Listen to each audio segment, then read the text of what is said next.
Railway प्लॅटफॉर्मवर देखील मोठ्या प्रमाणावर गर्दी पाहायला मिळते।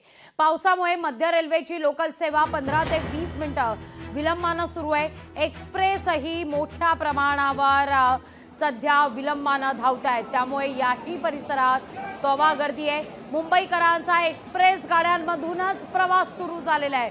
पहा, लोकल 15 ते 20 मिनिटं विलंबाने आहे, त्यामुळे प्रत्येक येणाऱ्या गाडीत चढायला मिळतच असं नाही। एरवी तर या ठिकाणी अटीतटीचा आपण सामना पाहूया म्हणू शकतो आपण, या ठिकाणी सुरू असतो, पण आज मात्र यात अधिकच भर पडलेली आहे। तुफान पाऊस आहे, त्यात मध्य रेल्वेला काही प्रमाणात विलंब झालेला आहे, त्यामुळे एक ट्रेन सुटली तर मात्र 15-20 मिनिटांनी दुसरी ट्रेन येते। त्यामुळे आता मुंबईकरांनी स्वतःच एक पर्याय आता शोधून काढल्याचं पाहायला मिळतंय। एक्सप्रेसना आता मुंबईकर प्रवास करू लागले आहेत, पण एक्सप्रेसचा वेगही मंदावलेला आहे।